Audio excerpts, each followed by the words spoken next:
Bien, y más allá de la discusión política coyuntural de este momento en Israel sobre la pena de muerte, sí, si es correcta, no correcta en términos prácticos, estratégicos, esa es una discusión política que se está llevando a cabo. Vamos a tratar de profundizar en las fuentes judías sobre esto. Seguramente usted ha escuchado que, bueno, en la Torá aparece la pena de muerte para casos puntuales diversísimos, pero luego la Torá oral, bueno, hizo que casi sea inaplicable la pena de muerte, solo en circunstancias muy puntuales. Pero esto se lo dije así, yo vamos a ir a una experta que conoce las fuentes con precisión y podrá enseñarnos a todos. Yo tuve el privilegio en algún momento de tratar de aprender algo de todo lo que ella sabe. Me refiero a la rabina Diana Vidla. Diana, ¿cómo estás? Buenas tardes para ti. Hola, buen día, ¿cómo estás? Bueno, di un primer pantallazo, por decirlo de alguna manera, y todo tuyo para escucharte. ¿Qué dicen las fuentes judías respecto a la pena de muerte y su aplicación? Bueno, hay cuatro penas de muerte que aparecen en las fuentes rabínicas, que es muerte por lapidación, quema, decapitación por espada y estrangulamiento, y con reglas muy específicas de cómo se puede llegar a aplicar eso. Hay que venir al tribunal con dos testigos masculinos que no son parientes, que no tienen toda clase de cuestiones legales o familiares que no les permiten ser testigos, y después de un montón de cuestiones que les preguntan y analizan y podrían en teoría llegar a aplicar la pena de muerte. Pero hace falta un Sanedrín, un tribunal de 23 rabinos y con reglas muy, muy estrictas para llegar a eso.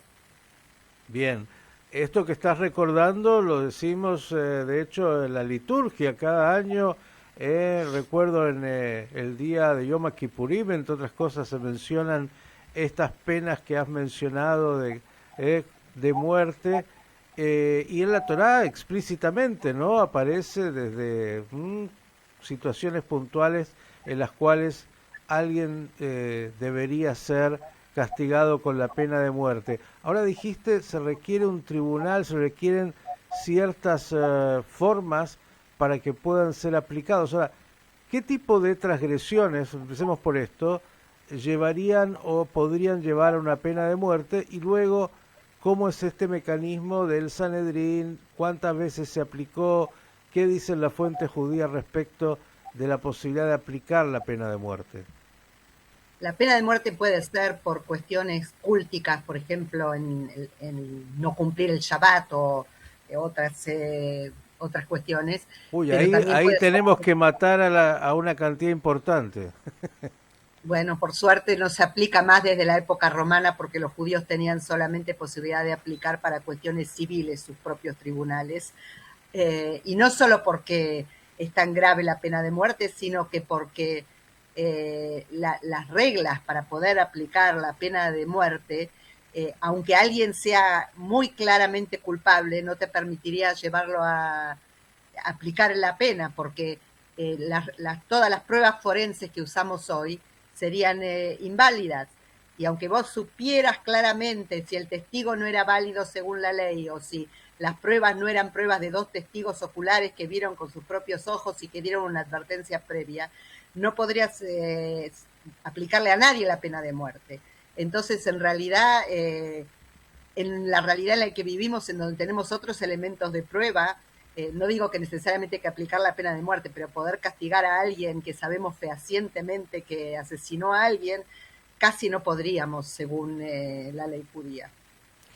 Si entiendo la pena de muerte de alguna manera que aparece en, en la Torá, en el Humash, en los 5 libros de Moisés, que aparece en distintos momentos. Recuerdo ahora el caso de, muy conocido por seguramente muchos, Ben Solero More, un hijo rebelde y contumaz. Bueno, después la Torá oral y los rabinos en el Talmud hacen que sea casi inaplicable, porque bueno, buscan todas las maneras para esto que has dicho, ¿no? El padre y la madre tienen que ser el mismo, hablar de la misma manera, una cantidad de cosas que hacen que esto que está como un concepto, por decirlo así, una enseñanza de lo que puede ser la gravedad de una transgresión, buscan todas las fórmulas para prevenir la utilización de la pena de muerte y no caer en ella y entender que la santidad de la vida tiene que ser preservada. ¿Es más o menos este el marco legislativo? Bueno, eso es muy, muy anterior. Y eso es lo que se llama un Midrash Metzamtzem, una forma de interpretación que limita el texto y que toma cada palabra y la limita tanto que al final casi no lo podés aplicar, y que los rabinos dicen que solo figura para que recibamos recompensa por el estudio, ¿sí? Lo limitan a que sea solamente un varón y solamente en un periodo de 6 meses y solo si comió carne y tomó vino en determinadas medidas. Es casi imposible que alguien llegue a poder cumplir con todo eso.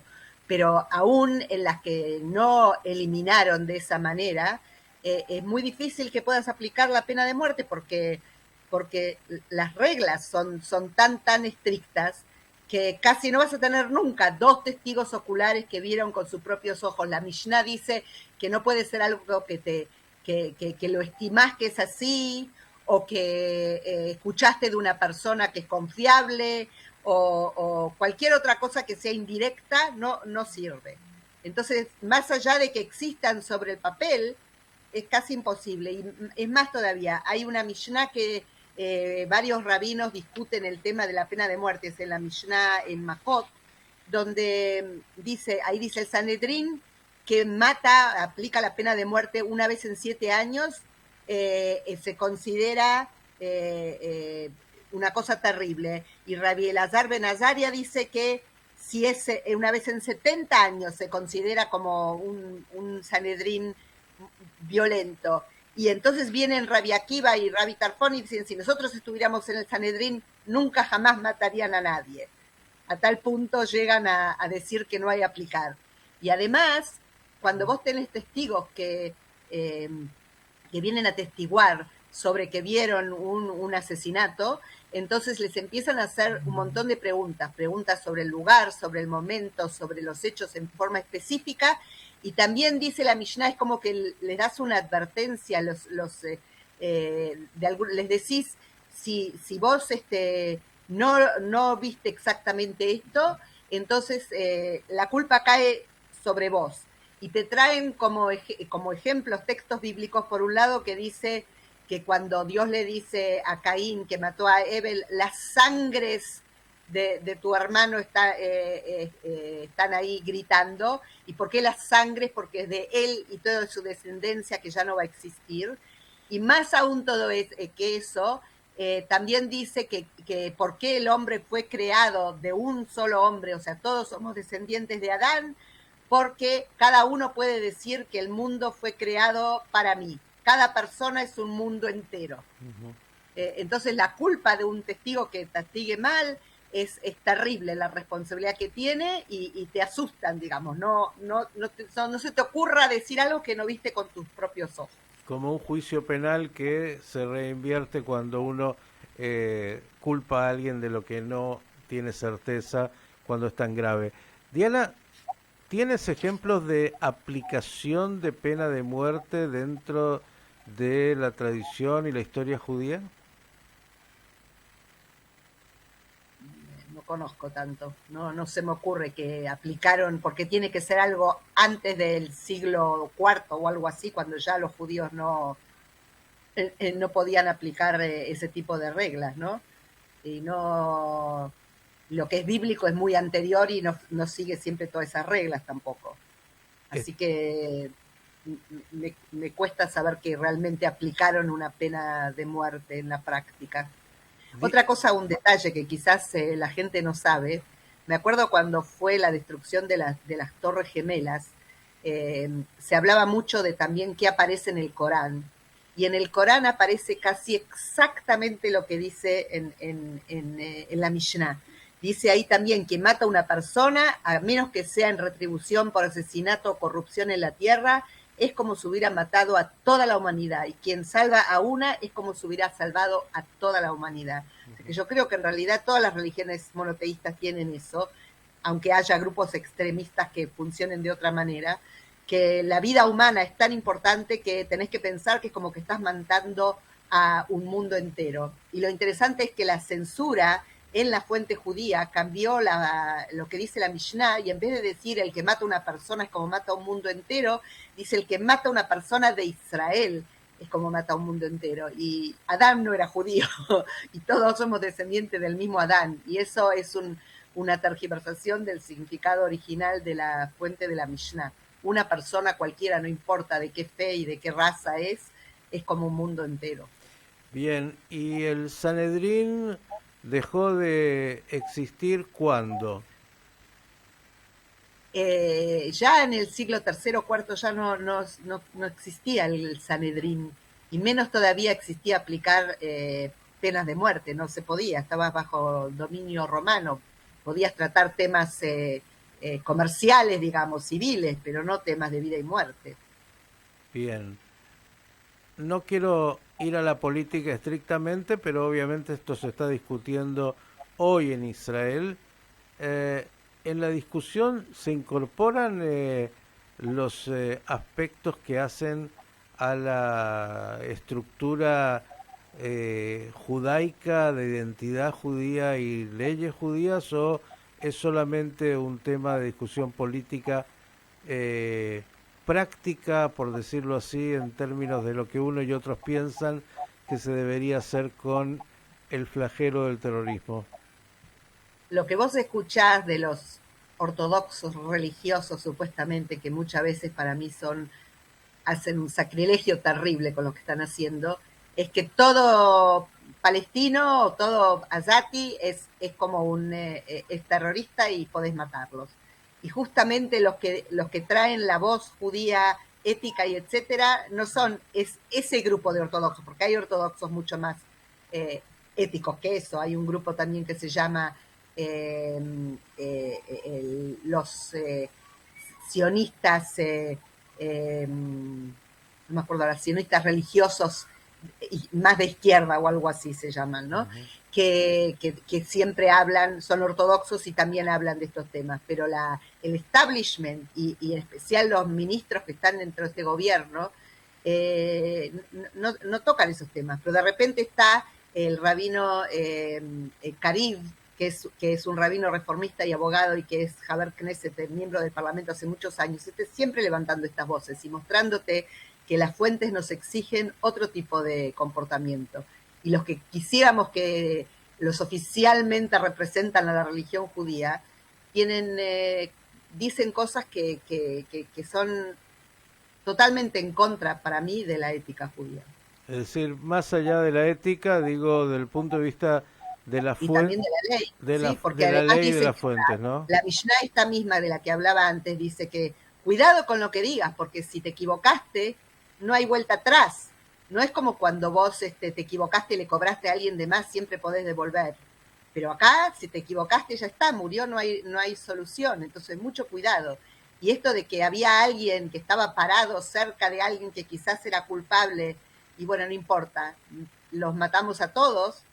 Yo entiendo que en la guerra a veces no tenés remedio y cae también gente inocente porque no podés siempre justo pegarle solo a la persona culpable, y a veces pasa, pero esto va mucho más de esto. Esto es como decir que la sangre de ellos no tiene el mismo valor, y una de las tres cosas que tenemos prohibidos hacer, aún si sentimos que nuestra vida está en peligro, es idolatría, asesinato e incesto, y esto sería como asesinato si vos matás gente inocente cuando podrías evitarlo, que es distinto si estás en medio de una acción bélica y mataste a algún inocente porque no hubo remedio. Ujú. Pero esto no es lo que está pasando, es decir que todos son culpables y todos pueden ser, eh, eh, se puede matar a cualquiera por las dudas, digamos, porque todos son culpables.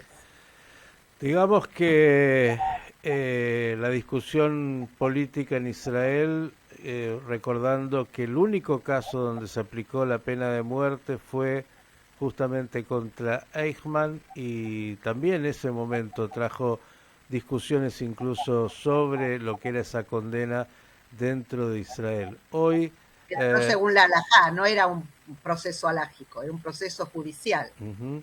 Hoy habrá que ver cómo se lo plantea, si va a ser este proceso judicial, cómo se va a llevar a cabo, cómo se va a investigar, si es que se llegará a un tribunal a dictaminar la pena de muerte para terroristas con confirmadas acciones o no, y lo que eso implica. Y otro tema que yo incorporo, aunque no va a ser parte de la discusión en la Knesset, es que esta pena se plantea solo para terroristas palestinos, no para otros terroristas, no importa de dónde vengan ni quiénes sean. Digo, solo para tener un elemento extra, más allá incluso de las repercusiones internacionales, digo, de todo lo que va a venir en lo que ya está siendo un tema muy difícil y polémico, pero quería ir a las fuentes porque debe orientar nuestro pensamiento siempre esa visión, tanto desde lo ético como desde la ley misma y su aplicación o no. Ejemplos que vale la pena conocer. Diana, como siempre el agradecimiento, buenas noticias que tengamos y que superemos tantas y tantas dificultades en esta festividad de Hanukkah, que venga con mucha luz y con mucha identidad y con mucha capacidad de que esa luz ilumine el camino de Israel y de nuestro pueblo. Un cariño grande. Gracias, chao, Hanukkah Sameach. La rabina Diana Vila, tratando de ayudarnos a reflexionar sobre este tema, la pena de muerte.